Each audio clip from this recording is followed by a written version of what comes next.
Assalamualaikum warahmatullahi wabarakatuh. Kembali bersama saya Suwanto di channel Suwanto Al-Jafi. Masih membahas seputaran dengan gangguan asam lambung anxiety psikomatis.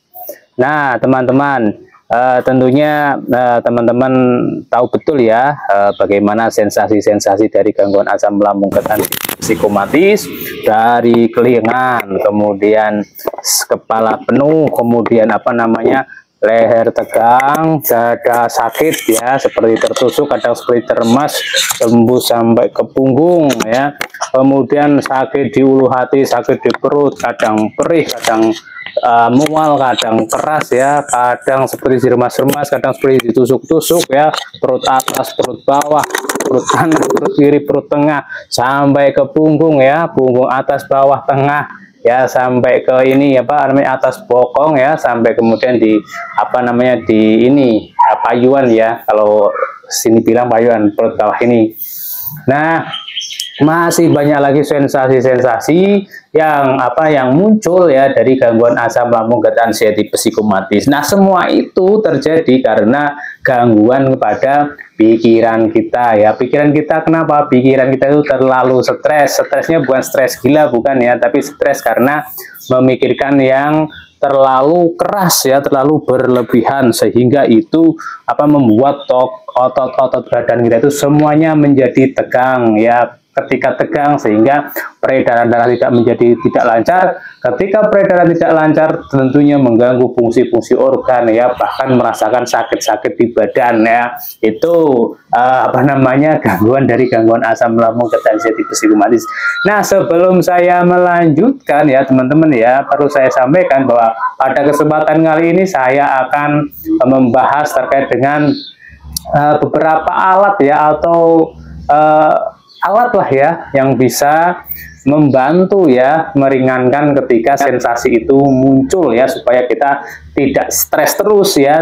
Ketika biasanya orang yang terkena gangguan asam lambung anxiety psikomatis ini kan, ketika sensasi muncul kan langsung panik, kemudian bertanya-tanya, saya kenapa lagi ini, kenapa lagi ini. Nah, hal itu adalah yang menjadikan kita itu stres ya. Ketika stres muncul, tentunya perbaikannya menjadi lambat. Nah, bagaimana kita biar supaya nanti rileks ya, ketika sensasi itu muncul, kita tetap bisa rileks ya. Prinsipnya itu, ketika sensasi muncul itu kita harus bisa mungkin membuat diri kita itu rileks ya, rileks, sehingga otot-otot itu tidak menjadi tegang. Itu ya teman-teman. Nah, sebelumnya mohon maaf ya teman-teman ya, ini bajunya basah semua ini karena baru olahraga ya, baru saya berarti dari tadi jam 8 ya, 8 pagi itu saya senam ya, senam pagi. Senamnya senam yang ringan-ringan ya, senam untuk orang tua ya, senam untuk orang tua biar badan-badan ini peredaran darahnya lancar ya. Itu selama kurang lebih 30 menit, dan kemudian saya lanjutkan ya tanpa istirahat ya. Jadi saya tadi sebelum senam saya minum air hangat ya, air putih hangat 1 gelas, kemudian saya senam setengah jam, kemudian saya lanjutkan dengan jalan kaki cepat, biasanya jalannya agak cepat, sama saya kadang-kadang lari kecil ya. Itu sekitar 1,5 jam. Berarti saya waktu olahraga hari ini yaitu sekitar 2 jam ya, 2,5 jam untuk senam, dan 1,5 jam untuk lari dan jalan kaki. Dulu ya saya jangankan untuk olahraga ya, untuk ke kamar mandi aja dak dikduk ya, ngos-ngosan ya, buat jalan ke musola mau ikut sholat jamaah itu kadang-kadang nggak jadi ya. Karena apa? Karena masih mau keluar sudah ngos-ngosan dulu ya. Itu dulu ya, seperti itu. Dan itu wajar ya teman-teman, karena memang waktu itu sensasinya itu masih tinggi, dan stresnya itu masih tinggi, sehingga ya tentunya jantung ini berdetaknya kencang ya. Itu kalau pakai oximeter, saya dulu sukanya bawa oximeter ya, itu ya kadang-kadang buat duduk aja itu sudah 100, kadang 100 lebih ya. Padahal detak jantung yang normal itu ya, itu yang fit ya, itu sekitaran di angka 87-an lah ya, pokoknya di bawah 90. Kalau kita duduk detak jantung di atas 90 itu biasanya kita agak kurang fit ya, tapi itu masih normal ya. Yang tidak normal itu kita buat duduk kok di atas 100 itu, itu mungkin paniknya terlalu berlebihan itu ya teman-teman ya. Nah teman-teman, sebelum saya lanjutkan videonya, saya juga minta ya tolong untuk bantuannya untuk di subscribe ya teman-teman. Kenapa di subscribe ya? Jujur ya, kalau di subscribe itu video dan channel saya ini bisa berkembang ya teman-teman. Jika berkembang tentunya menambah semangat buat saya untuk berbagi informasi, berbagi pengalaman ya dalam mengatasi gangguan asam lambung ketansiatif psikomatis ya. Jadi saya dulu ya sakit asam lambung ketansiatif psikomatis itu selama kurang lebih hampir 5 tahun ya, 5 tahun, dan itu sembuhnya itu kurang lebih sekitar 3 bulan ya, 3 bulan. Jadi selama 4 tahun lebih itu saya melakukan beberapa percobaan ya, bukan percobaan tapi ya ikhtiar lah ya, ikhtiar datang ke dokter A, dokter B, dokter umum, dokter dalam, dokter jantung ya, dokter lain ya. Pokoknya dari puskesmas ke rumah sakit itu sering ya. Kemudian saya juga selain ke dokter ya juga ke kiai, ke paranormal ya. Pokoknya ke ahli spiritual begitu ya. Kemudian juga saya mencoba untuk minum herbal A, herbal B, baik yang bikin sendiri maupun yang beli, yang diiklankan ya, baik iklan di marketplace maupun iklan dari teman kesehatan. Pokoknya semua herbal, semua obat sudah saya coba ya, dan semuanya itu tidak menyembuhkan ya teman-teman ya. Kondisinya masih utuh begitu saja ya, minum obat kemudian agak enakan sedikit, besoknya kambuh lagi, terus seperti itu, sehingga saya itu selalu tergantungan dengan obat herbal dan seterusnya tanpa adanya perbaikan. Untuk aktivitas juga masih susah ya, sehingga ya saya capek dengan keadaan tersebut. Karena waktu itu ya perut bagian bawah ini ya, karena saya sering minum obat lambung ya, yang zole-zole itu ya, yang belakangnya zole-zole itu perut saya bagian bawah sakit, kemudian sini kayak didorong, kayak tekanannya kenceng banget, pokoknya sakit yang luar biasa, sehingga saya putuskan untuk tidak minum obat ya teman-teman. Karena kebetulan pipisnya juga sakit ya, pipis sakit, pipisnya panas, kemudian kayak ada yang tertinggal di saluran di saluran pembuangan air kecilnya ya, itu kemudian boyok ya, atau punggung bawah ini juga sakit ya, sehingga waktu itu saya berpikir ya jangan-jangan saya terkena ginjal, karena setelah saya browsing itu, karena efek samping dari obat lambung itu ya, yang zole-zole itu juga bisa mengganggu fungsi ginjal ya. Itu yang saya baca, sehingga saya ketakutan dan saya memutuskan untuk tidak minum obat. Nah, sebagai konsekuensi saya tidak minum obat, saya hanya menjaga 3P ya, menjaga pola makan, menjaga pola pikir, dan menjaga pola hidup. Dan alhamdulillah dengan menjaga 3P ini bisa sembuh total, bisa beraktivitas normal, bisa makan apa saja ya. Sekarang saya sudah makan durian, makan sambal, makan apalagi ya gorengan ya, semuanya. Cuman memang sekarang kapasitasnya saya kurangi. Misalkan dulu sebelum sakit saya makan durian itu ya kadang-kadang 1 butir itu kadang saya makan sendiri ya, tapi kalau sekarang saya batasi paling 3 biji saja ya. Itu makan gorengan juga sama, dulu kalau makan gorengan ya sekali makan kadang-kadang nyampe 3, nyampe 4 ya, tapi kalau sekarang paling 1 biji saja. Dan itu ketika sekarang saya makan makanan yang kurang sehat ya, biasanya saya imbangi dengan aktivitas fisik yang lebih ya.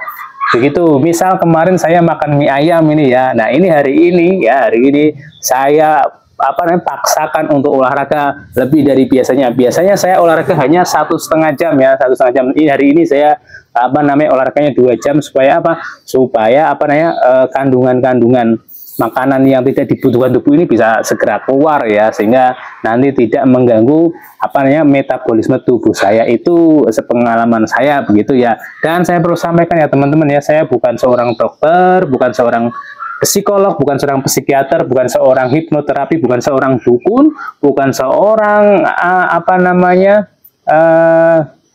ahli spiritual, bukan ya. Saya hanya orang yang pernah mengalami gangguan asam lambung, gangguan anxiety psikomatis hampir 5 tahun dan sembuh tanpa obat, tanpa herbal ya. Di sini hanya saya sifatnya hanya berbagi pengalaman saja ya. Saya tidak menggurui dan tidak apa-apa ya. Hanya berbagi pengalaman bagaimana sih saya dulu ketika mengatasi waktu mengalami gangguan asam lambung, gangguan anxiety psikomatis, begitu ya teman-teman. Nah, buat teman-teman yang masih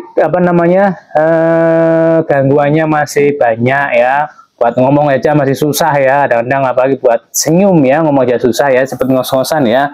Nah, ini dulu ya, ini trik aja ya, trik buat teman-teman supaya nanti tetap rileks ya, tetap rileks dalam menghadapi sensasi ya.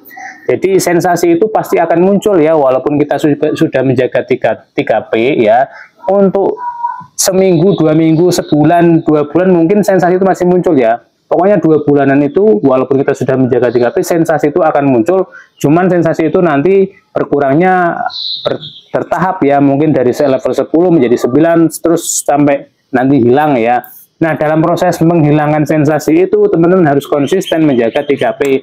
Tetapi walaupun menjaga 3P tetap sensasi itu akan muncul ya, walaupun munculnya itu kadang muncul, kadang tidak.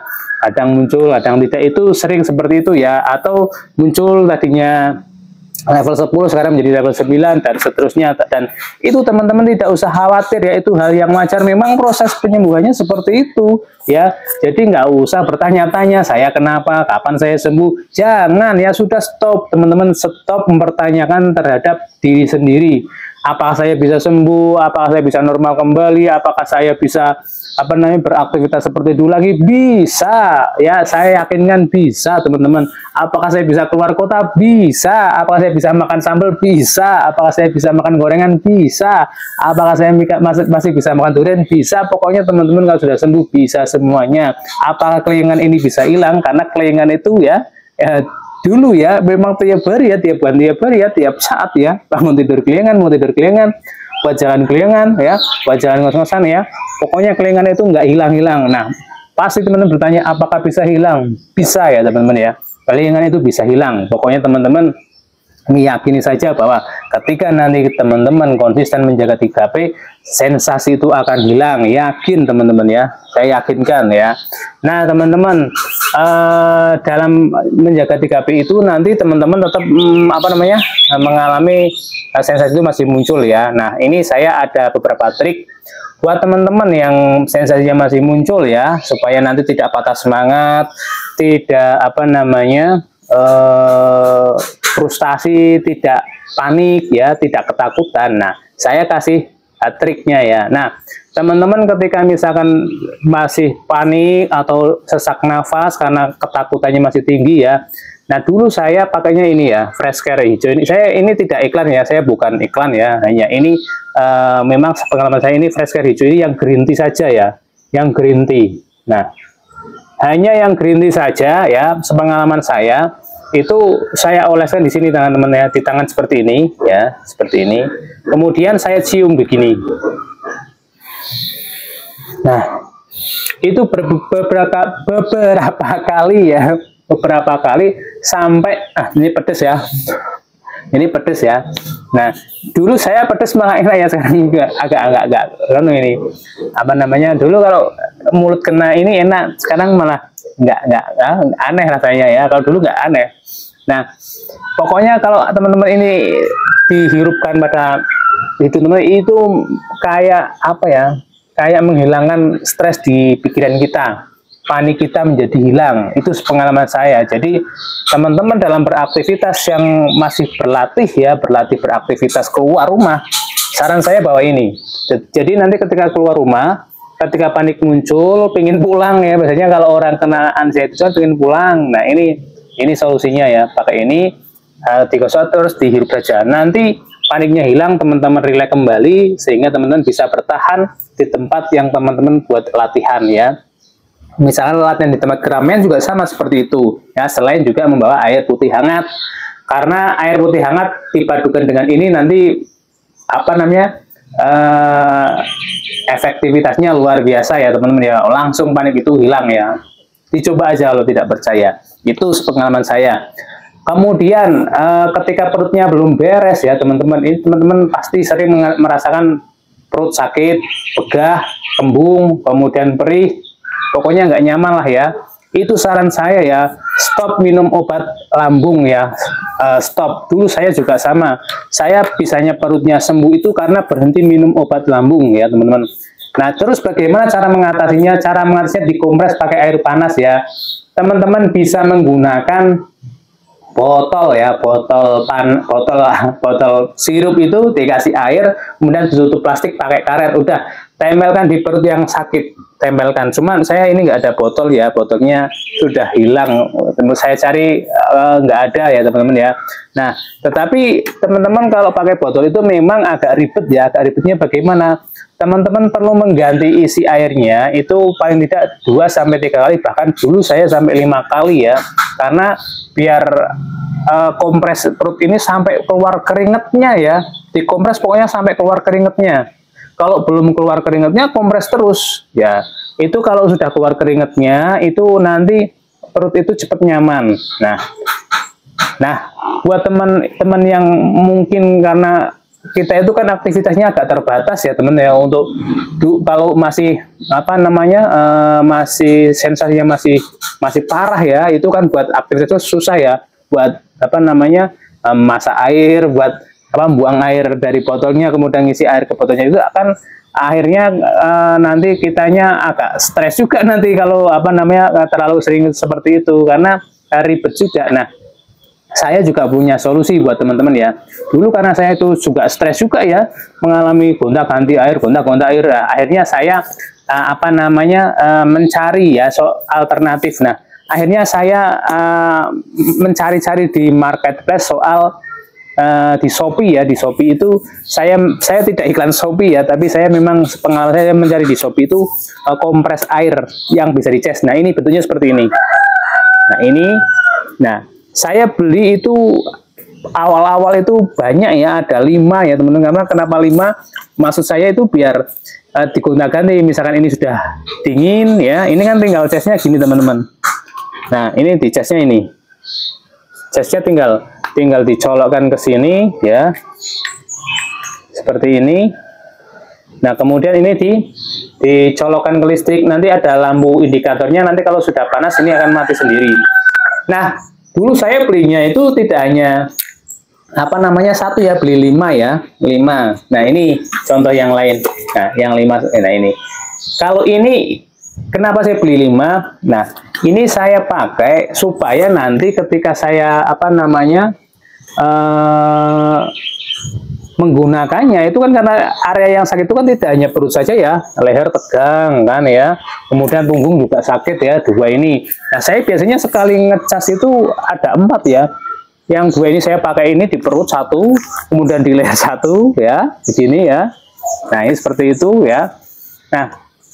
Nah kemudian yang ini, kalau yang model seperti ini yang bahannya pakai seperti kain ini agak hangat saja, tapi kalau yang ini panas. Kalau yang di perut biar cepat keluar keringatnya yang modelnya seperti ini ya, yang kayak gini, ini panas banget sehingga di perut cepat berkeringat. Nah itu dulu waktu itu. Kemudian saya berpikir lagi, saya sering ngecas, akhirnya saya ini kok sering ngecas gini agak capek juga ya, tapi ini membantu sekali ya, sepengalaman saya ini membantu sekali ya, saya tertolong dengan ini, karena ya ini jujur ya, ini termasuk yang menemani saya ketika perut saya waktu dulu masih sakit ya, dan bisa mereda ya, Nah akan tetapi berjalannya waktu ini kan saya kadang-kadang males ngecas ya, karena kadang-kadang nunggu dulu 5 menit 10 menit itu, sehingga saya mencari alternatif kompres yang lain. Nah saya menemukan kompres, kalau yang ini harganya murah, cuma 20 ribuan ya, yang ini cuma 20 ribu. Nah kompres per ini cuma 20 ribu lah. Kalau yang apa namanya, kemudian saya mencari apa namanya kompres yang lain ya, yang apa namanya yang agak lebih praktis lagi ya, tapi harganya memang agak mahal ya, sekitar kalau tidak salah 200 ribuan lah ya. Bentuknya seperti ini teman-teman. Nah bentuknya seperti ini apa namanya biasanya saya pakai saya taruh di kasur ya atau di bantal, kemudian saya naiki di perutnya, saya naiki di sini. Nah, ini membantu proses pencernaan biar cepat ya. Jadi ketika teman itu masih mual, masih begah ya, ini bisa membantu mempercepat proses pencernaan di sini. Jadi perut lambung ini cepat kosong ya, cepat dicerna tubuhnya makanannya, sehingga nanti teman-teman tidak keburu asam lambungnya naik. Nah, pokoknya ini sangat berguna lah ya. Nah, ini juga ada kontrol panas dinginnya, kontrol panasnya ya. Nah, ini kontrol panasnya itu bisa diukur sesuai dengan kekuatan teman-teman ya. Kalau saya pakai yang maksimal biasanya ini ya. Ini kalau untuk yang tegang leher ini biasanya ini saya taruh di bantal guling ya. Kemudian saya buat bantalan ya. Ini nanti sampai keringetan. Nah, nanti tegangnya biasanya hilang gitu, biasanya gitu. Nah, itu sepengalaman saya seperti itu teman-teman ya. Beberapa trik ya supaya nanti kita dalam menghadapi sensasi itu tidak panik, tetap rileks. Kuncinya pokoknya teman-teman harus rileks ya, harus rileks sehingga peredaran darah ini harus lancar ya. Dan jangan lupa ya, minum air putih dijaga, makannya dijaga, dan paling utama adalah olahraga ya teman. Itu sangat membantu sekali dalam proses penyembuhannya. Jangan nanti teman-teman kalau sudah nyaman pakai ini jangan sering dipakai ya. Pokoknya kalau perut agak nggak nyaman buat jalan kaki aja, perut nggak nyaman buat jalan kaki ya. Pokoknya kalau perut nggak nyaman jalan kaki ya. Tegang leher jalan kaki, agak keluar mau demam dikit itu jalan kaki. Itu jalan kaki itu bisa menyembuhkan ya. Saya ini ya tadi pagi itu mau agak flu ya, karena ini kan mau musim hujan ya, itu saya buat jalan kaki aja. Sekarang ini rasa flu-nya hilang ya teman-teman. Itu berarti jalan kaki itu sangat manfaat sekali ya teman-teman ya. Itu yang saya alami begitu ya, tidak hanya bisa mengobati asam lambung ketan diabetes juga ya, tapi ternyata bisa mencegah flu juga ya jalan kaki itu. Nah, itu teman-teman ya, karena durasinya ternyata sudah melebihi dari 20 menit. Nah, itu video yang dapat saya sampaikan, mudah-mudahan bisa bermanfaat ya. Kemudian saya doakan kepada teman-teman yang belum sembuh, mudah-mudahan segera diberi kesembuhan ya teman-teman ya. Yang sensasinya masih tinggi, mudah-mudahan sensasinya cepat menurun dan syukur-syukur bisa sembuh total. Amin ya robbal alamin. Dan saya minta doanya teman-teman ya, supaya selalu diberi kesehatan, kebahagiaan ya teman-teman, buat saya, buat keluarga saya, agar saya bisa selalu istiqomah, share-share, berbagi pengalaman dalam rangka menangani ya gangguan asam lambung, ketan diabetes, psikomatis hingga sembuh total tanpa obat, tanpa herbal. Terima kasih. Assalamualaikum warahmatullahi wabarakatuh.